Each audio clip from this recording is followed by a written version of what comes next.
स्वागत है दोस्तों आप सभी का ईएल क्लासेज के ऊपर। आज की पोम क्लास 12th के लिए ए थिंग ऑफ ब्यूटी, मतलब एक ऐसी चीज़ जो खूबसूरत है।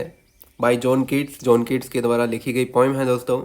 अगर हम बात करें जॉन कीट्स के बारे में, इनका जन्म 1795 में हुआ और इनकी डेथ 1821 में हो गई थी। ये एक इंग्लिश रोमांटिक पोइट थे। अपनी विविड इमेजरी और इमोशनल डेप्थ के कारण दोस्तों जाने जाते हैं। इनकी डेथ जो है वो बहुत कम उम्र में हो गई थी, मात्र 25 साल में इनकी मृत्यु हो गई थी। इनकी फेमस पोइम में से एक है दोस्तों जिसका नाम है ओड टू नाइटिंगेल और टू ऑटम। और ये सेलिब्रेट करते हैं ब्यूटी को। इन सभी पोम्स के अंदर नेचर की खूबसूरती के बारे में बताते हैं। तो दोस्तों इनका जो लैंग्वेज है काफ़ी रिच है। ये मॉरलिटी, लव, नेचर के ऊपर दोस्तों ज़्यादा लिखते हैं। और दोस्तों अगर हम बात करें पोइम के बारे में, तो इसकी पहली लाइन में ही हमें बता दिया गया है कि a thing of beauty is Joy for ever. मतलब कि एक ऐसी चीज़ जो खूबसूरत है, जो ब्यूटी है, वो हमेशा हमें जॉय देगी, हमेशा हमें खुशी देगी, आनंद देगी। फॉर एवर का अर्थ हमेशा के लिए। ऐसा नहीं कि अगर कोई खूबसूरत चीज़ है तो उसको देख के हम बोर हो जाएंगे, वो हमें खुशी नहीं देगी। तो दोस्तों यहाँ पे ब्यूटी का अर्थ ही नेचर को बताया है। यहाँ पे कोई व्यक्ति की बात नहीं हो रही, यहाँ पे कोई खूबसूरत महिला की बात नहीं हो रही, यहाँ पे नेचर की बात है कि ये जो नेचर है ये बहुत खूबसूरत है। नेचर से खूबसूरत कुछ नहीं है इस दुनिया में। सबसे खूबसूरत अगर कुछ है तो वो प्रकृति, प्रकृति की चीज़ें जैसे सूरज, चांद, तारे, पेड़, फूल आदि। ये बहने वाले झरने, ये शांत हवाएं, ये ठंडी छाया, ये सब कुछ खूबसूरत है। और यही हमें आनंद देती है, और एक ऐसा आनंद देती है जो कभी ख़त्म नहीं हो सकता, जो कभी नथिंगलेस के अंदर से नहीं गुजर सकता। तो दोस्तों यही है इस पोइम का भाव। चलिए अब हम इसको डिस्कस करते हैं। A thing of beauty is a joy for ever. एक खूबसूरत चीज़ हमें हमेशा जॉय देती है, हमेशा आनंद देती है।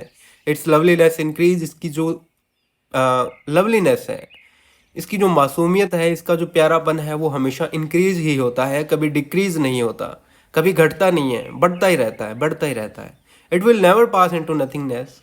पास इनटू नथिंगनेस दोस्तों एक फ्रेज है जिसका अर्थ है कि जिसका अंत कभी नहीं होता, जो अनंत है, कि ये अनंत है, इसका अंत नहीं आएगा, इसकी खूबसूरती कभी कम नहीं होगी। But will keep a बोवर quiet for us.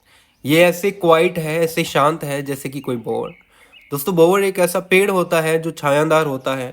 जैसे एक बहुत बड़ा पेड़ है, एक पुराना पेड़ है, उसके नीचे छाया है, तो वो पेड़ के नीचे दोस्तों हमें ठंडी हवा लगेगी, उसके नीचे शांति होगी, ढेरों पक्षी होंगे और हमें एक सुकून सा मिलेगा। तो ये ब्यूटी है, ये खूबसूरती है। And A sleep of full sweet dreams. और जैसे कि एक मीठे सपनों से भरी हुई नींद। And health and quiet and breathing, कि ये जो लवलीनेस है ये हमें मीठे सपने देती है, अच्छी हेल्थ देती है, और एक क्वाइट ब्रीथिंग देती है। एक आराम से हम सांस ले सकते हैं दोस्तों। हम घबराते नहीं हैं, हमें तनाव नहीं होता, हम आराम से अपना समय जो है उसके नीचे गुजार सकते हैं। देयर फोर ऑन एवरी मोरो, मोरो दोस्तों यहाँ पे मॉर्निंग को बोला गया है, कि प्रत्येक सुबह are wreathing a flowery bind band to bind us to the earth.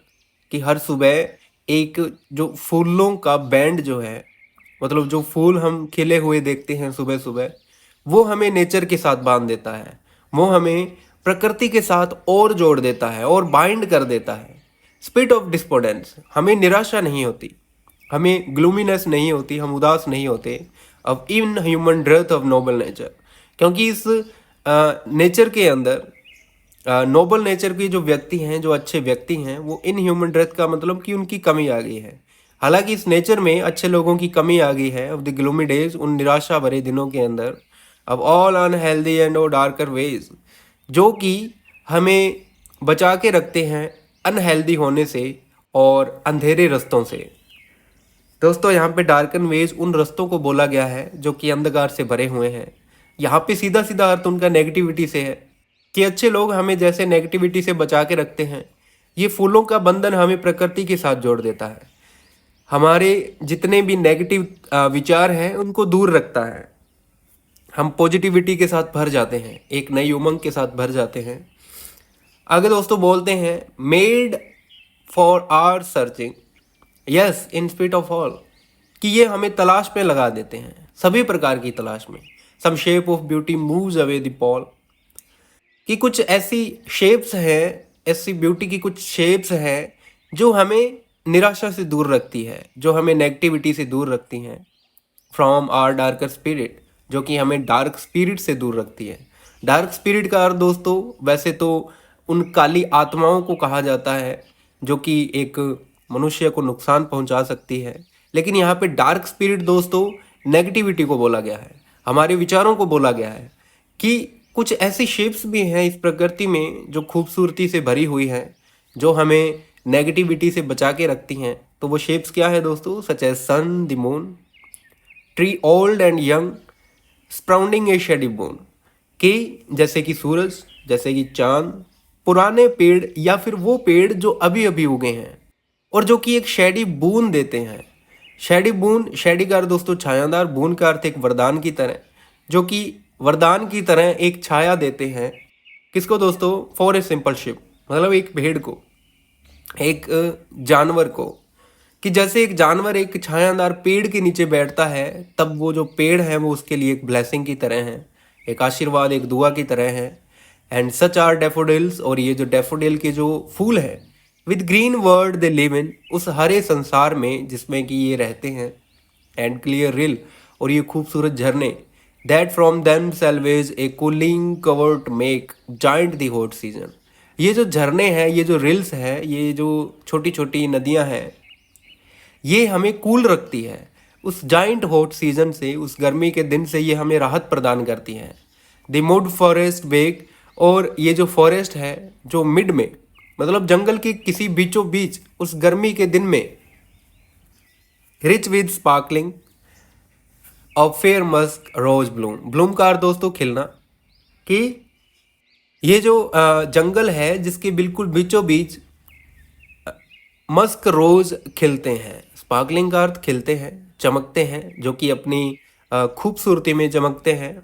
And such is the grandeur of dooms we have imagine for mighty death, और वे सभी डूम्स, वे क़यामत के दिन जिनके बारे में हम कल्पना करते हैं, जिनके बारे में हम इमेजिन करते हैं, फॉर द माइटी डेथ, वे महान मृत्यु। माइटी डेथ दोस्तों उनको बोला गया है जिनकी डेथ महान हुई है, जिन्होंने अपने देश के लिए, अपने लोगों के लिए अपनी जो जिंदगी है वो न्यौछावर कर दी। तो उन लोगों के लिए हमारी जो इमेजिन है वो भी दोस्तों ग्रैंड्योर है। ग्रैंड्योर ऑफ डूम्स मतलब महान है, भव्य है। वे लोग जिन्होंने की, जिनकी डेथ जो है वो माइटी है, महान मृत्यु है, उनके लिए हमारी जो कल्पनाएं हैं वो भी दोस्तों भव्य हैं, महान हैं।